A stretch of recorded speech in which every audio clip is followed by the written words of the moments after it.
Selamat datang di channel Trading for Better Life. Hari ini IHSG masih turun 0,05% ke angka 7.349. Dan di video ini saya cuma analisa satu emiten secara tren saat ini masih bergerak sangat uptrend, dan laba bersih tahun 2003-nya masih bergerak naik 20% lebih, dan ternyata masih ada rencana untuk buyback saham. Bagaimana potensi saham di kedepannya? Yuk kita coba pelajari analisanya di video ini. Semoga analisa berikan ini bisa bermanfaat dan membantu teman-teman dalam mengambil keputusan. Untuk teman-teman belum subscribe channel ini, bisa tekan tombol subscribe agar tidak ketinggalan informasi dan analisis saham terbaru akan diupload setiap harinya. Di video ini saya kembali update pergerakan dari saham CMB Niaga yang hari ini masih lanjut naik 5% lebih ke harga 2080. Secara tren bisa kita lihat saham CMB Niaga secara tren masih sangat uptrend. Bisa kita perhatikan di sini. Setelah sebelumnya sempat berada di bawah garis EMA 50, saham CMB Niaga masih bisa bertahan dan rebound, satu kembali naik, dan pelan-pelan bisa kita terus bergerak naik, berhasil break 1800 yang sebelumnya merupakan resisten sempat menahan kenaikan dari saham CMB Niaga. Setelah berhasil break, CMB Niaga sempat terkoreksi karena gagal menembus harga 2000, belum sempat kembali ke sekitar 1800-an, baru di sekitar 1900-an, Bank CMB Niaga kembali melanjutkan kenaikan. Salah satu sentimen adalah laporan keuangan CMB Niaga yang sangat bagus di tahun 2023. Kinerjanya di tahun 2023 tertinggi sepanjang sejarah. Bisa kita baca di sini, laba bersih tahun 2023 masih naik sebesar 27% dibandingkan tahun lalu. Dan menghasilkan earning per share-nya itu sekitar Rp259,45. Selain laba bersihnya naik di tahun 2023, CMB Niaga ada rencana untuk buyback saham. Tapi harus menunggu restu dari investor sehingga akan meminta persetujuan di rapat umum pemegang saham tahunan yang akan dilakukan tanggal 3 April nanti. Dan dari data broker summary jika kita lihat, asing hari ini masih masuk akumulasi. Dalam beberapa minggu terakhir asing masih terus masuk akumulasi saham CMB Niaga. Dan jika kita perhatikan kenaikan hari ini juga ini terpantau masih ada akumulasi. Jadi Bank CMB Niaga secara tren masih oke, masih uptrend, masih ada potensi besar untuk break 2000 walaupun hari ini belum terkonfirmasi break. Dengan target lebih jauh menurut saya ada potensi ke 2200 apabila memang terkonfirmasi break harga 2000. Jadi untuk teman-teman yang hari ini belum sempat entry saham CMB Niaga, masih bisa coba pantau untuk coba tunggu kembali di sekitar harga 2000 untuk entry-nya. Itu akan lebih oke daripada paksakan untuk mengejar di harga atas. Jadi tunggu terkoreksi dulu apabila Bank CMB Niaga pullback kembali mengetes 2000 masih bisa bertanda rebound baru coba ikut entry. Sekarang kita coba lihat sama NSP. NSP jika kita lihat ini merupakan salah satu saham yang punya Bapak Loh Keng Hong juga seperti CMB Niaga punya Bapak Loh Keng Hong. Secara tren CMB Niaga juga trennya masih oke, masih bergerak naik. Dan jika kita lihat untuk saham NSP secara tren selalu kuat bertahan di support EMA 50. Setiap kali gagal break resisten melemah mengetes support EMA 50 selalu bisa bertahan dan melanjutkan kenaikan untuk tren jangka menengahnya. Dan hari ini jika kita lihat masih naik 2% lebih ke 1335 dan sudah terkonfirmasi berhasil break 1300 yang sebelumnya beberapa kali menahan kenaikan dari saham NSP. Dan jika kita lihat sempat gagal break dan melemah pada saat naik di sini mengetes masih gagal. Beberapa hari sebelumnya juga mencoba untuk break belum berhasil break, hari ini sudah terkonfirmasi break. Dengan target berikutnya mesti ada potensi ke 1400. Cuma jika kita perhatikan di sini kenaikan 2% lebih NSP ini terpantau malah ada distribusi besar. Jadi beda dengan Bank CMB Niaga, secara tren masih oke, masih uptrend, candle juga memang masih oke, dan masih ada akumulasi. Sedangkan NSP ternyata masih ada distribusi dan asing masih terus keluar dari saham NSP. Jadi untuk NSP secara tren masih oke, masih bisa di hold.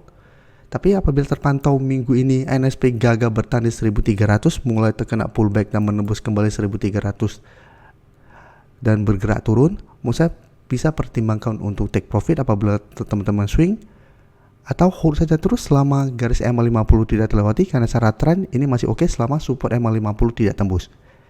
Kan setiap kali mengetes support EMA 50, NSP masih bisa bertahan dan rebound. Dan untuk teman-teman yang saat ini baru mau coba entry, menurut saya jangan terlalu paksakan untuk entry di sekitar harga sekarang karena ingat kenaikan ini ternyata tidak ada akumulasi, malah terpantau ada distribusi dengan jumlah yang besar dan asing juga masih terus distribusi. Salah satu sentimen NSP mungkin ada rencana akuisisi bank lain. Apabila memang terlaksana mungkin ini akan membuat NSP masih melanjutkan kenaikan. Dengan target jangka pendek menurut saya masih ada potensi ke 1400. Dan sekarang kita coba lihat saham Bapak Loh Keng Hong lain juga yang hari ini terpantau bisa bertahan dan rebound dari support EMA 50. Jadi sebelumnya bisa kita lihat saham GJTL secara tren juga masih oke, sebelumnya berada di bawah kedua garis EMA. Setelah berhasil break, secara tren sudah mulai membaik, sudah mulai uptrend.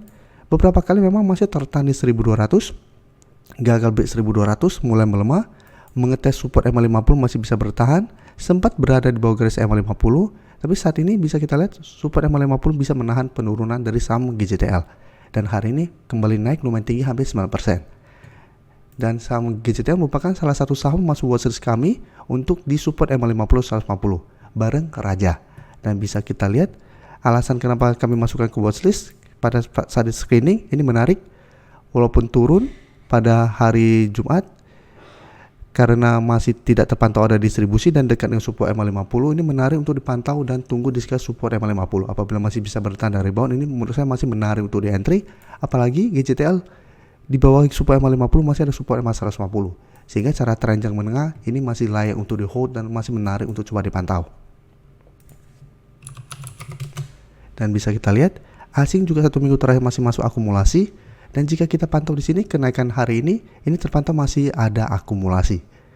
Jadi GJTL menurut saya masih on track untuk kembali naik mengetes 1200.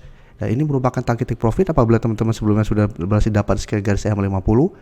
Karena apabila terpantau masih gagal break 1200, GJTL masih ada potensi untuk melemah kembali menuju support EMA 50. Jadi bisa trading jangka pendek, swing dulu, atau hold saja terus selama garis EMA 50 tidak terlewati. Sedangkan untuk teman-teman sudah berhasil dapat di harga bawah, bisa jadikan harga 1000 untuk trail stop atau garis EMA 150 untuk trail stop apabila memang teman-teman dapatnya pada saat awal-awal break garis EMA 50 150. Dan sekarang saya coba bahas Raja, karena ini merupakan salah satu saham yang masuk watchlist kami juga.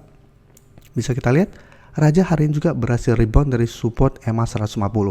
Dan ini masuk ke watchlist kami juga karena sebelumnya Raja memang sudah turun bawah garis EMA 50, jadi secara pergerakan memang sudah tidak uptrend untuk Raja. Tapi jika kita lihat pada saat tanggal 15 Februari mengetes garis EMA 150 masih bisa bertahan dan rebound.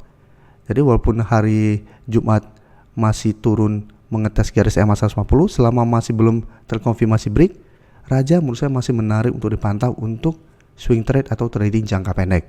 Dan hari ini bisa kita lihat Raja berhasil rebound dari garis EMA 150 yang saat ini sekitar 1165.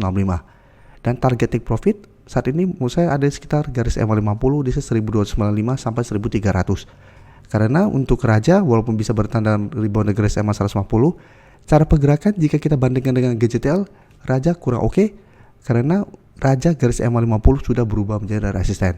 Apabila berhasil rebound tapi mencoba untuk naik di atas garis EMA 50 masih gagal, masih ada potensi untuk lanjut turun. Jadi hanya manfaatkan ini untuk technical rebound atau trading jangka pendek. Dan jika kita lihat broker summary, asing hari ini melakukan distribusi setelah 1 minggu sebelumnya terus masuk akumulasi. Dan kenaikan 4% lebih hari ini untuk Raja ini terpantau tidak ada akumulasi maupun distribusi. Jadi beda dengan GJTL yang hari ini naik plus ada akumulasi, Raja tidak ada akumulasi. Jadi bisa saja hanya technical rebound sementara. Jadi apabila terpantau Raja minggu ini atau 1 minggu ke depan mencoba untuk break 1300 ternyata gagal dan mulai melemah, paling aman pertimbangkan untuk take profit. Terima kasih telah menonton video ini. Like dan share video ini bila bermanfaat bagi teman-teman, dan support channel ini dengan cara tekan tombol subscribe agar channel ini bisa makin berkembang dan bisa membantu lebih banyak orang lagi. Terima kasih.